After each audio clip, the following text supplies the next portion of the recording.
KC's Audio Vault. Broken Halo. July 20th, 2010. We have been joined in studio by Broken Halo. Welcome.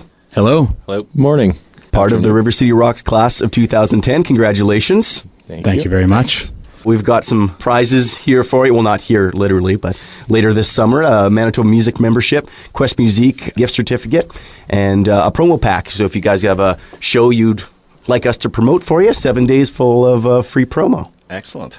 And hopefully we can hook up some sort of showcase concert. We've got that in the works. So all four bands, the Afterbeat, Talk City, Prophet, you guys.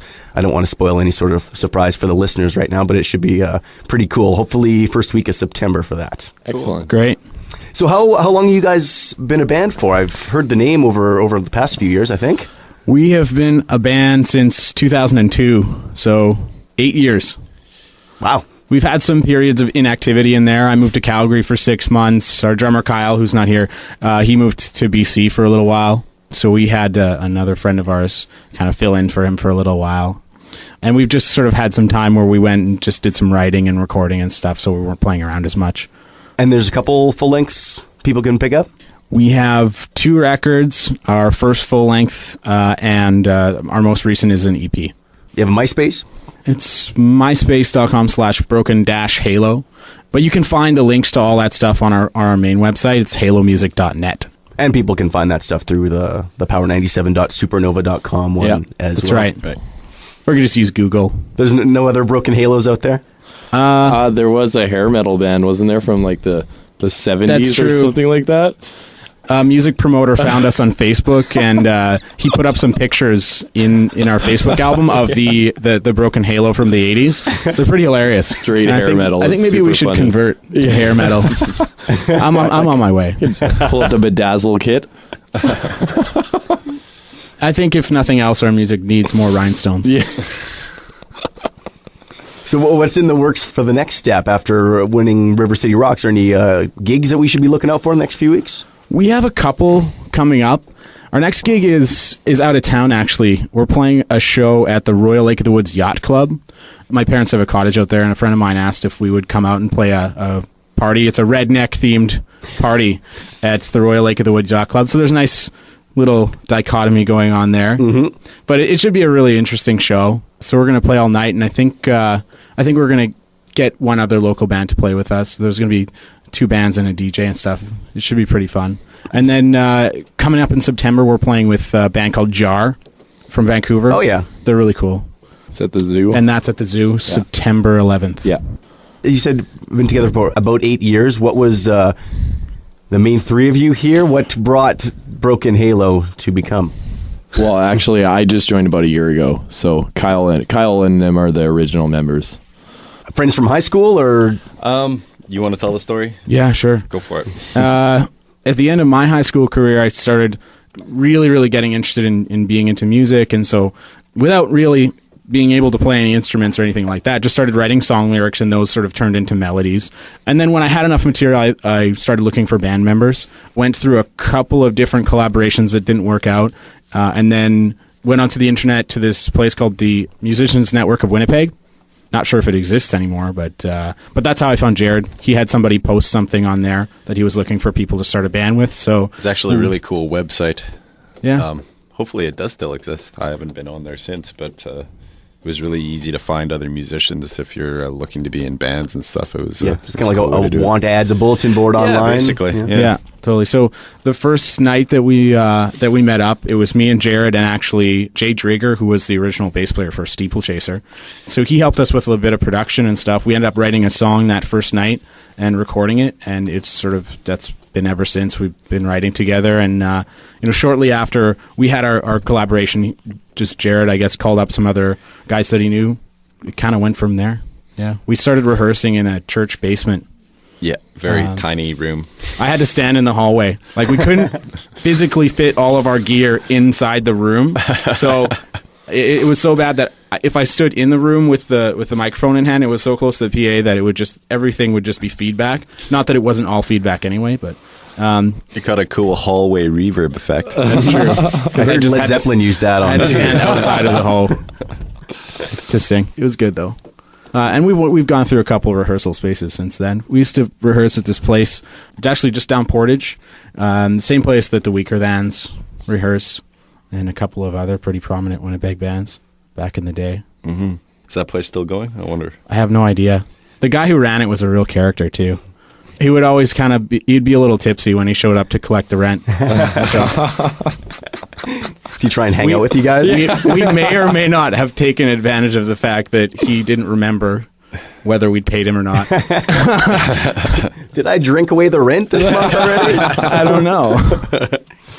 Were there any bands that kind of brought you guys together? Common influences? I don't know. I think we just naturally, I guess, had the same musical tastes. Whether they were the right or the same influences or not, I don't know. But I think it was just the fact that singers are, sometimes hard to find, and then having people that can just collaborate together with a voice and possibilities for guitar or bass or whatever is, I don't know. That's usually just a good way to get started. So I don't know. For us, it was just the fact that we, had the essential elements to start a band.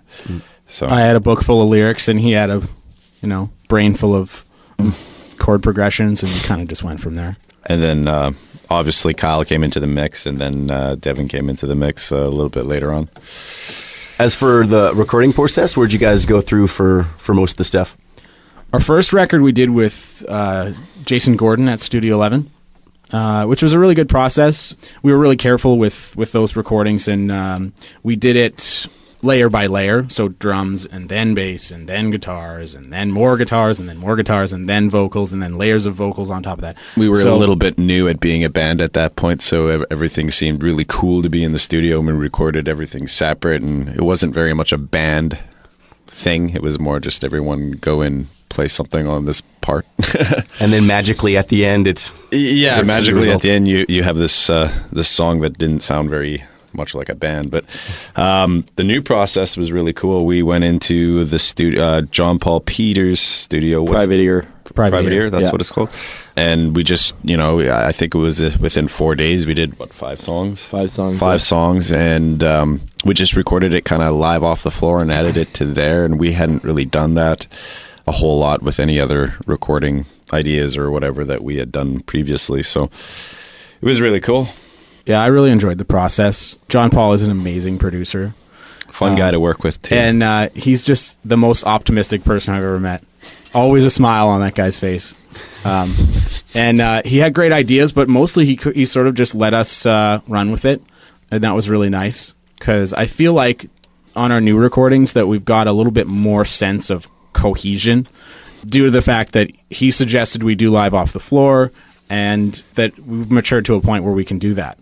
It's kind of nice to have your live show or your album sound like your live show. There's no surprises when you go to see him. Like, oh, okay. Not to say that there aren't elements of those songs that were added on afterwards. And that's mainly just due to the fact that I'm the only singer in the band, which has always kind of been a thorn in my side. But we roll with it. I've tried to get them to do it, and then, and then I fired them from singing. Yeah, we just figured, go with what works.